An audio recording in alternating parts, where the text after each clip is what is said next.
Sir ಎಲ್ಲರೂ ಹೇಳ್ತಾರದೇ ಮಾತಾಡಿರೋದು ನಂದೇ ವಯಸ್ಸು ಸರ್, ನಾನು ಇಲ್ಲ ಅಂತ ನಾನು ಹೇಳ್ತಿಲ್ಲ, ಆದರೆ ನನಗೆ ಪ್ರಜ್ಞೆ ಇಲ್ಲ.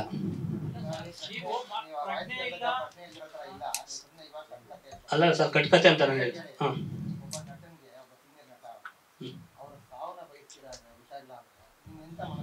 ಸರ್ ನನ್ನ ಮನಸ್ಥಿತಿ ಸರ್ ನಾನು ಅಲ್ಲ ಸರ್ ನನ್ನ ಮನಸ್ಸಿಗೆ ನನಗೆ ಇವಾಗಲೂ ನಾನು ಇದೇ ಪಶ್ಚಾತ್ತಾಪ ಪಡ್ತಿರೋದು. ನಾನು ಅವತ್ತಿಂದ 1% ನಾನು ಇದೇನೂ ಮಾಡಿಲ್ಲ ಸರ್. ಹಿಂಗೆ ನನ್ನ ಬಾಯಲ್ಲಿ ಬಂತ ಈ ಥರ ಇಲ್ಲ ನಾನು ಪಶ್ಚಾತ್ತಾಪ ಪಡಲಿಲ್ಲ ಅಂದರೆ ಸರ್ ಕುಡಿದು ಮಾತಾಡಲ್ಲ. ಆ 4 ಗೋಡೆ ಮಧ್ಯೆ ಏನಾಯ್ತು ಅಂತ ನಮ್ಮ 3 ಜನಕ್ಕೆ ಅಷ್ಟೇ ಗೊತ್ತಿರ ಸರ್, ಹೊರಗಡೆ ಏನೂ ಗೊತ್ತಾಗಿರಲ್ಲ.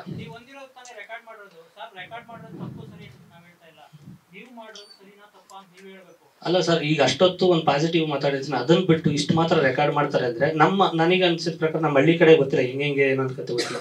ನೀನು ತಾಕತ್ತಿದ್ರೆ ಬೈ ಅನ್ಬೋದು ಏನಂತ ನನಗೆ ಗೊತ್ತಿಲ್ಲ. ನನಗಂತೂ 100% 10 ಗಂಟೆ ಆದಮೇಲೆ ಬೆಳಗ್ಗೆ 10:30 ಗಂಟೆ ನನಗೆ ಇನ್ನೂ ಭಯ ಇರೋದೇನಂದ್ರೆ ಬೇರೆ ಏನಾರ ವಿಡಿಯೋ ಮಾಡ್ಕೊಂಡೋದಿರೋದು ಇನ್ನೂ ಭಯ ಇದೆ ನನಗೆ. ಅಷ್ಟೆಲ್ಲ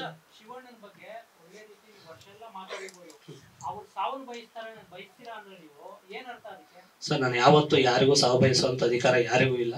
ನಾನು ಹಂಗೇನಾದರೂ ಪ್ರಜ್ಞೆ ಇದ್ದು ಉದ್ದೇಶಪೂರ್ವಕವಾಗಿ ಏನಾದರೂ ಮಾತಾಡಿದ್ದಿದ್ರೆ ನಾನು ಸ್ಟೇ ತರೋದು ಇಲ್ಲ ಆಡಿಯೋ ಡಿಲೀಟ್ ಮಾಡಿಸೋದು ಏನೋ ಒಂದು ಮಾಡ್ತಾಯಿದ್ದೆ ಸರ್. ಅಷ್ಟು ಪ್ರಜ್ಞೆ ಇತ್ತು ನನ್ನ ಮನಸ್ಸಿಂದ ಹೇಳಿದಿದ್ರೆ.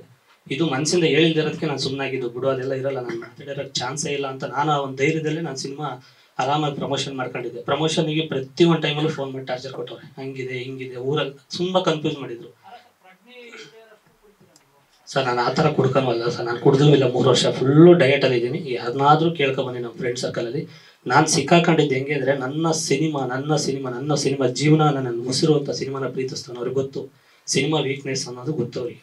ಆ ವೀಕ್ನೆಸ್ ಇಟ್ಕೊಂಡು ರಿಲೀಸ್ ಡೇಟ್ ಹತ್ರ ಬಂದಂಗೆ ಸುಮಾರು ಬ್ಲ್ಯಾಕ್ ಮೇಲ್ ಮಾಡ್ಕೊಂಡಿದ್ದಾರೆ. ನಾನು ಕಂಪ್ಲೇಂಟ್ ಕೊಟ್ಟಿದ್ರೆ ತುಂಬ ಚೆನ್ನಾಗಿರೋದು, ಬಟ್ ಕೊಟ್ಟಿದ್ರೆ ಸಿನಿಮಾ ಪ್ರಚಾರಕ್ಕೆ ಗಿಮಿಕ್ ಅಂತಾರೆ ಅನ್ನೋ ಉದ್ದೇಶಕ್ಕೆ ನಾನು ಏನೂ ಕೊಟ್ಟಿಲ್ಲ. ಹಾಗಾಗಿ ಪಶ್ಚಾತ್ತಾಪ ಡೈಲಿ ಪಡ್ತಾನೆ ಇದ್ದೀನಿ. ಈಗ ಇವರಿಗೆ ಧ್ರುವಣ್ಣ ಅವರಿಗೆ ಬಂದ ತಕ್ಷಣ ನಾನು 2-3 ದಿವಸ ಆದಮೇಲೆ ನಾನು ಹಂಗೇನಾದ್ರು ಉದ್ದೇಶಪೂರ್ವಕವಾಗಿ ಮಾತಾಡಿದರೆ ರಿಲೀಸ್ ಆದಮೇಲೆ ನಾನು ಊರಿಗೆ ಎಲ್ಲರೂ ಹೋಗ್ಬಿಟ್ಟು ಕಣ್ಣಂಗೆಲ್ಲ ಇಟ್ಬಿಡ್ತಿದ್ದೆ. ಪಶ್ಚಾತ್ತಾಪ ಯಾಕೆ ಪಡ್ತಾ ಇದ್ದೀನಿ ಅಂದರೆ ಇಷ್ಟು ವರ್ಷ ಜರ್ನಿ ಒಂದು 16-17 ವರ್ಷದ ಮೇಲೆ ಆಯಿತು. ಜೂನಿಯರ್ ಆರ್ಟಿಸ್ಟ್ಗಳಾಗಿ ಮಾಡಿ ಕೃಷಿಯಿಂದ ಬಂದು ಆರ್ಕೆಸ್ಟ್ರಾಗಳಲ್ಲಿ ಸುಮಾರು ಸ್ಟೇಜ್ಗಳು ಹಂಚ್ಕೊಂಡು ಆರ್ಕೆಸ್ಟ್ರಾ ಈವೆಂಟ್ಗಳು ಮಾಡ್ಕೊಂಡು ಸುಮಾರು ನಮ್ಮ ಟೀಮವ್ರಿಗೆ ಎಷ್ಟೋ ಜನಕ್ಕೆ ನಾನು ಕೆಲಸಗಳು ಕೊಟ್ಟಿದ್ದೀನಿ ಆರ್ಕೆಸ್ಟ್ರಾಗಳು ಮಾಡ್ಕೊಂಡು. ಇಷ್ಟೆಲ್ಲ ಮಾಡಿದವನು ನನ್ನ ಗುಂಡಿನ ನಾನು ತೋಡ್ಕೊತೀನಿ ಸರ್. ಯಾಕೆಂದ್ರೆ ನನಗೆ ಇನ್ನೂ ಸಿನಿಮಾಗಳು ಮಾಡಬೇಕು ಅನ್ನೋ ಒಂದು ಜಾಸ್ತಿ ಇದೆ. ನನಗೆ ಕಲೆನ ನಂಗೆ ಬಂದಿರೋದು ಬೇರೆ, ನನಗೆ ಬ್ಯಾಕ್ಗ್ರೌಂಡ್ ಆಗಲಿ ದುಡ್ಡಾಗಲಿ ಹಂಗೆಲ್ಲ ಇದ್ದಿದ್ರೆ ನನ್ನ ಜೊತೆ ಇರೋರೇ ಹೋಗ್ಬಿಟ್ಟು ಅವ್ರಿಗೆ ಹೊಡೆದು ಸಾರಿ ಕೇಳಿಸ್ಬಿಡೋರು, ಇದು ಆಡಿಯೋ ಫೇಕ್ ಅಂತ ಹೇಳು ಅಂತ ಅವ್ರ ಕೈಲೇ ಹೊಡೆದು ಕೇಳಿಸಿರೋರು. ಬಟ್ ನಮಗೆ ಹೊಡೆಯೋಕ್ಕೂ ದುಡ್ಡಿಲ್ಲ, ಹೊಡ್ಸೋಕ್ಕೂ ದುಡ್ಡಿಲ್ಲ. ನಮಗೇನು ಈ ದುಡ್ಡಿಲ್ದ್ರೆ ಏನು ಹೇಳ್ತೀವಿ, ದೇವರಿದ್ದಾನೆ ಅಂತೀವಿ, ಇಲ್ಲ ಕರ್ಮ ರಿಟರ್ನ್ ಅಂದ್ಕೊಂಡು ಏನೋ ನಮಗೆ ನಾವು ಸಮಾಧಾನ ಮಾಡ್ಕೊತೀವಿ ಅಷ್ಟೇ. ಇನ್ನೇನು ಬಿಡೋದು ಹೇಳಿ.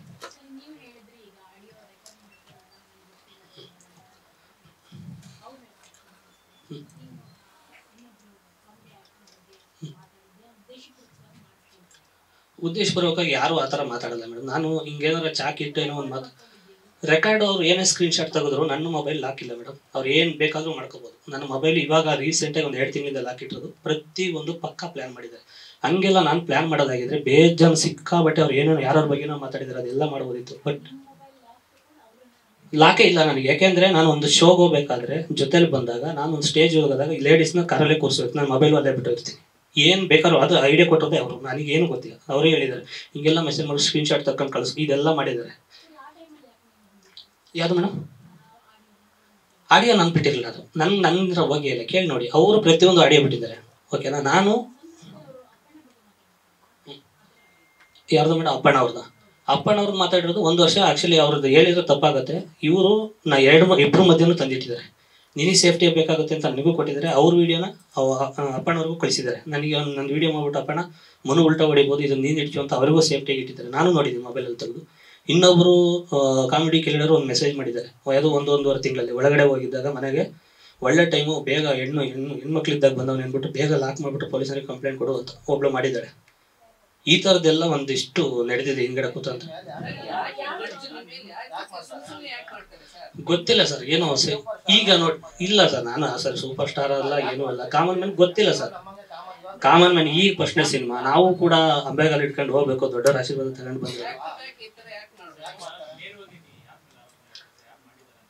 ಸರ್.